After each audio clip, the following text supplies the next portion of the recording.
A day in life as a buhay content creator. Hey there, it's me, Kim Jomsheta Vlogs. Biyaheng Gedli sa Metro presents Batang Maynila sa Gedli Adventures. For today's vlog episode, babiyahe na tayo patungo sa Metro ng Pangkalawakan. Paalala lang po sa mga babiyahe pa lang, mag-ingat po tayo guys ha. Ingat po tayo sa biyahe, lalo na yung mga magkakommute at sumasakay pa lamang sa mga jeep, taxi, bus, or grab car inside the metro area. Stay trip, keep safe always. Please be careful with your trip on the roadway surrounding against the unknown strangers. This vlog is a road trip Gedli viewscape only. For today's video, road trip muna tayo sa Gedli. So let's Gina I mean now to ready! Kaya ano pang hinihintay nyo? Tara, sama na sa Gedli! So ayan mga ka-opa, andito po tayo sa Taguig, kakagaling lang natin sa Pasay.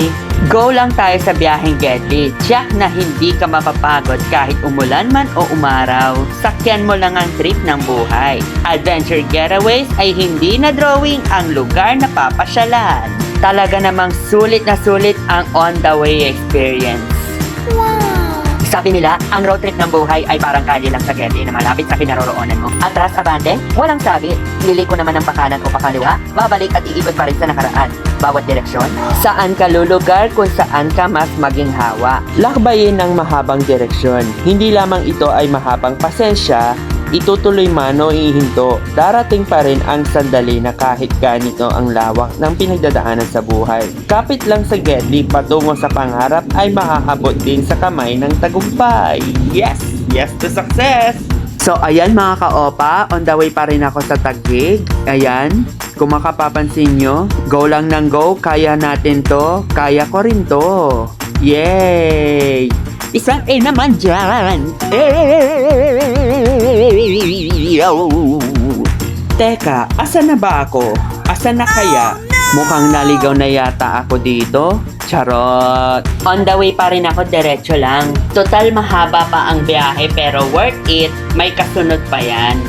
Kaya tiis-tiis lang mga ka-opa. Makakarating pa rin tayo kahit papaano. Let's bolt in! Ayan, ang bilis! Ala, fast forward muna tayo mga ka-opa. Andito na naman tayo sa Taguig ulit. Kung mapapansin nyo, grabe, hindi ka mabibitin sa sawang biyaheng on the way pa lang. Wow! Kitang-kita ko sa mata ng paglalakbay. Silip lang ng silip. Saan kaya ang lugar nito? Lugar na Pangkalawakan ba to? O lugar na pang Malawakang City? Trivia muna tayo mga ka-opa. Alam nyo ba, ang lungsod ng Taguig or City of Taguig ay mas kilalang the home of Bonifacio Global City o sa acronym nito ay BGC. At alam nyo ba, ang Taguig ay isa na siyang ganap na highly urbanized city. Bakit? Dahil isa ito dating municipality ng Taguig. Ngayon ay naging syudad na noong 2004. But wait, there's more. Familiar ka ba sa pagkaing hopya? Alam nyo ba, ang hopya ay isa sa pinaka-the best pasalubong delicacy dito sa Metro Manila. Ang hopya ay isang uri ng tinapay na mayroong iba't ibang flavor. Talaga namang hahanap-hanapin at babalik-balikan ang kapag natikman nyo na ang sarap ng hopya. Perfect ito sa pasalubong, merienda at kahit ano-ano pa. So let's go. Saan kaya tayo next adventure? Let's go for the next adventure here in Pasig City, dito sa Metro Manila. Welcome to the home of Eastern Metro City to the nearest gateway in South Luzon.